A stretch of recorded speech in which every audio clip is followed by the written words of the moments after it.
एक दिन संध्या अपने ऑफिस से घर आई तो देखा उसकी माँ घर की सफाई में लगी हुई थी। संध्या, माँ क्या बात है, आज बहुत सफाई हो रही है। रुक्मणी, बेटी कल तेरी मौसी आ रही है एक रिश्ता लेकर। संध्या, माँ तुम तो जानती हो उन्हें और उनके बताए रिश्ते को, अपनी अमीरी का दिखावा करने आ रही होंगी। रुक्मणी, बेटी जो भी है मना तो नहीं कर सकते, अब आ रही है तो देख लेते हैं। संध्या अपना बैग रख कर रसोई में चली गई। संध्या, माँ आज खाना नहीं बनाया क्या?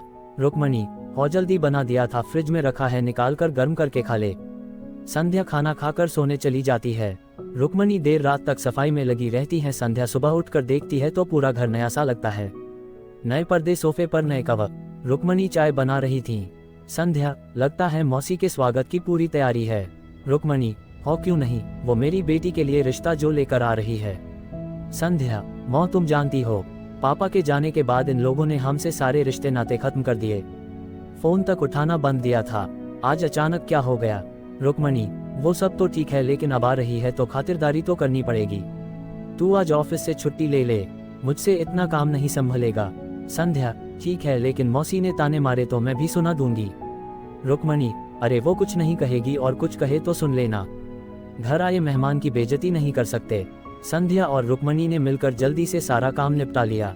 दोपहर को अंजू मौसी घर आ गईं। अंजू, यहाँ आना तो नर्क में आने जैसा लगता है, देखा नहीं बाहर कितनी भीड़ है, गाड़ी भी अंदर नहीं आ पाई, बहुत दूर से पैदल आ रही हूँ।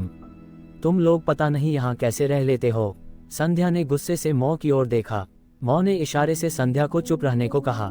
रुक्मणी, संध्या मौसी के लिए चाय नाश्ता ले आओ। संध्या अंजू के लिए चाय नाश्ता ले आती है। अंजू, तुम लोग तो मुझे पूछते नहीं पर मुझे तो तुम्हारी हमेशा चिंता रहती है। अब तुम्हारा है ही कौन, मुझे ही सब देखना है। मैं संध्या के लिए ऐसा रिश्ता लाई हूँ कि तुम सोच भी नहीं सकते।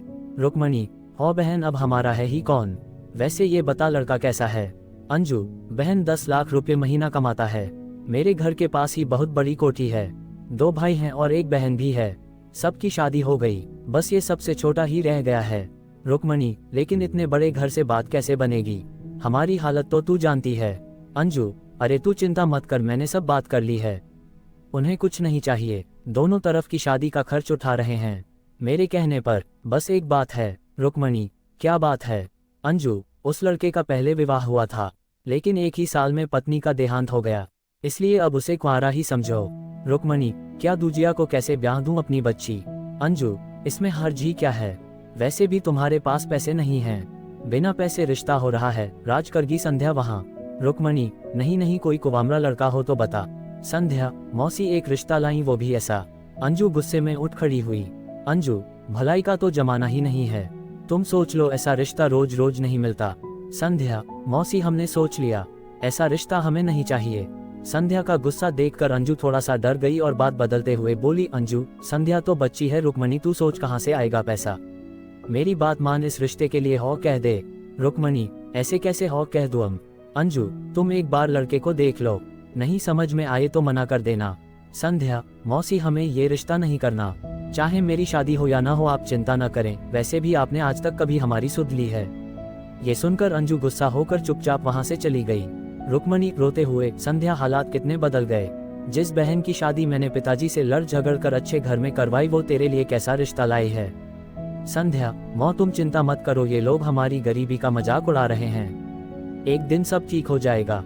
कई महीने बीत जाने के बाद एक दिन किसी रिश्तेदार की शादी में अंजू और रुक्मणी की मुलाकात हो गई, जहां और रिश्तेदार भी थे।